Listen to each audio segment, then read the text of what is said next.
No way back for Harry now. Childish sulking over his backup status ruined the reputation the royal family built for him. Hello, and a very warm welcome back to our Kate Middleton and the Queen News YouTube channel. It's not true that all spares have a problem with the role they were born into. For example, the father of Queen Elizabeth II, Prince Albert, he was a spare to Edward VIII. And then when Edward decided to abdicate the throne, Albert stepped up and he became the king. And this is in spite of the fact that he was actually quite reluctant to do so.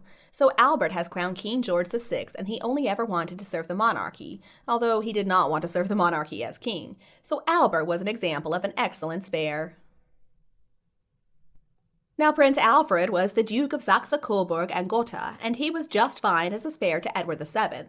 Now, Edward had to wait over 60 years to accede the throne, to be fair, which did mean that Alfred never stood a good chance of being king. But anyway, he ended up marrying a nice Russian lady, and they lived happily ever after in England for the rest of their days.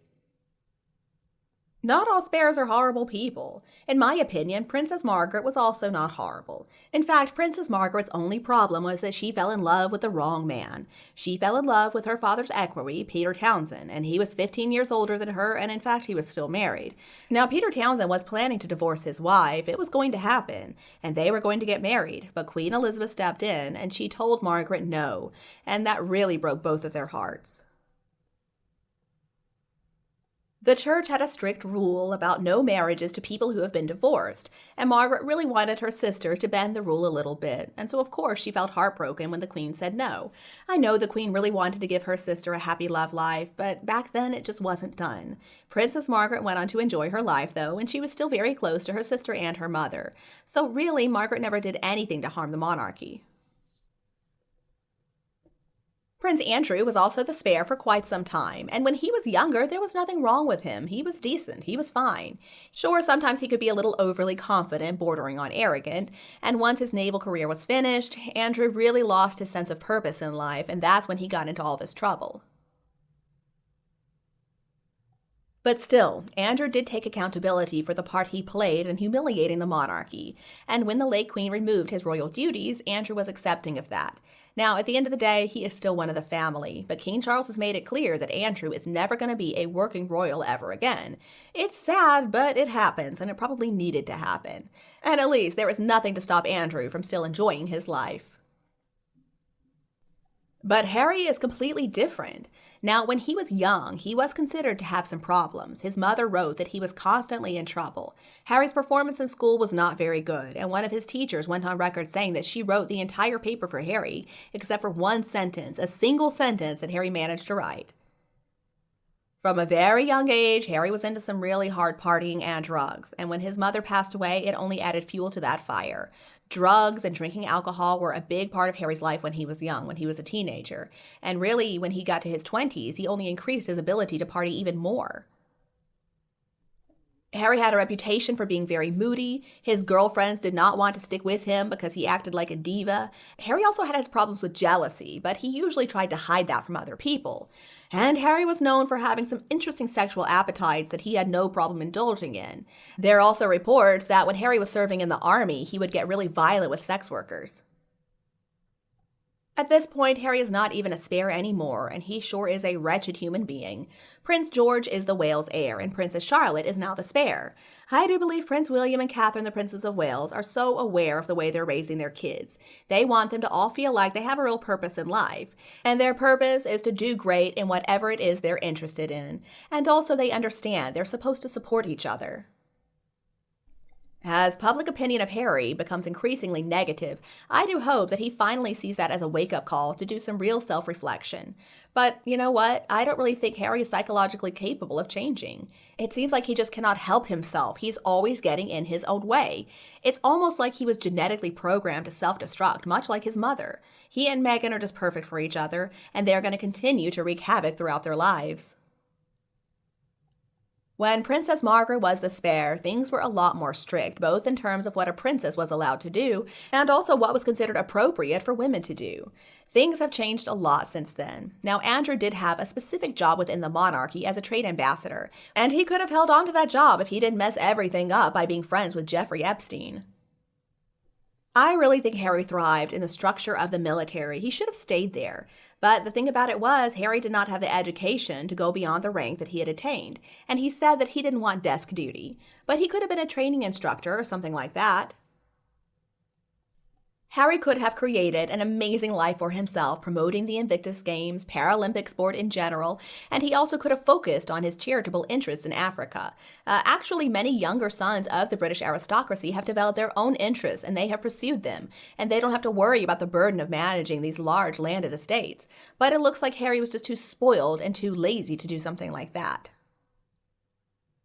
Also, if Harry had just taken the time to sit down with his grandmother, his father, and his brother, and explain reasonably and calmly that he was unhappy and that he wanted to look for a career outside of the monarchy, I'm sure they would have been more than understanding.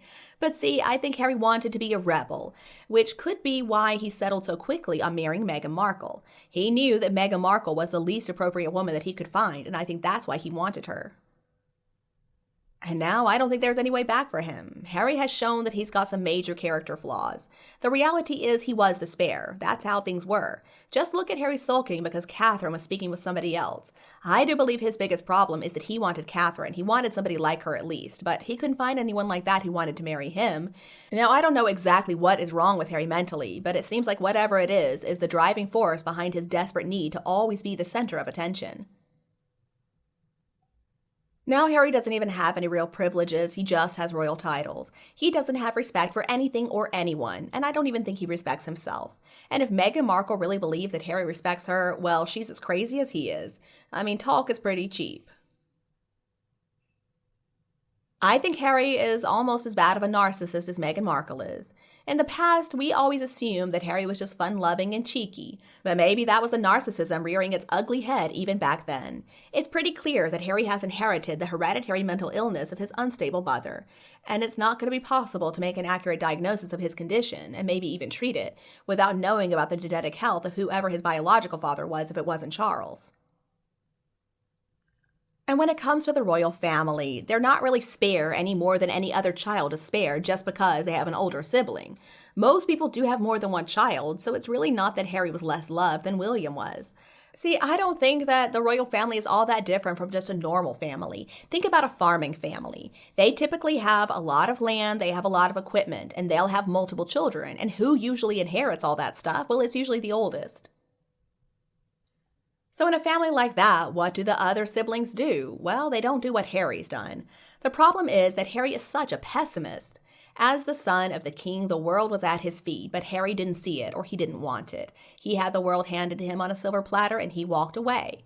Yeah, I know that he feels like he's always been the second best, but is that not more about him and the fact that he isn't as smart or doesn't have a skill that could offer him a very fulfilling career of his own? Like maybe he could be a doctor, he could be an artist, he could be anything. Now, I'm not trying to imply that Harry's useless, but seriously, what kind of meaningful career could he have at this point? What was so terrible about being born with a silver spoon in his mouth, living in such a beautiful property, playing polo, meeting all kinds of rich and famous people, traveling all over the world, staying in some of the best hotels in the world? He claims that he feels sorry for his brother and his father because they don't have any choice. And then he goes on to whine about being the spare. I mean, if it's true that his father and his brother are trapped, shouldn't Harry be relieved?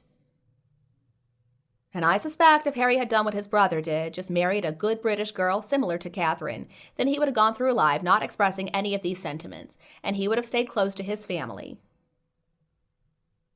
And I don't put all the blame on Meghan. I mean, Harry is a grown man. He's almost 40 years old. But I do think she has encouraged all of this bad behavior in him. She encouraged his true nature to come out. And it's not like there weren't any signs, but I think the royal family did a very good job of presenting the public with a good image of Harry. We didn't really see this dark, moody side. Honestly, though, I'm sick and tired of listening to Harry's tales of woe when there is so much suffering in this world right now. He just makes himself seem more and more selfish, more self-obsessed, and completely out of touch. When most people in the world are a lot worse off than Harry, how does he think these interviews are going to go down well? The answer is they won't. And you, what do you think about this couple? Please tell me your opinion below in the comment section, and we can also talk about Harry and the royal family. If you think my video is useful, don't forget to like and share it with anyone else who would enjoy it. And don't be afraid to subscribe to Kate Middleton and the Queen News channel to get more videos in the future. Now thank you so much for watching, have a lovely weekend, and I'll be back to see you in the next videos.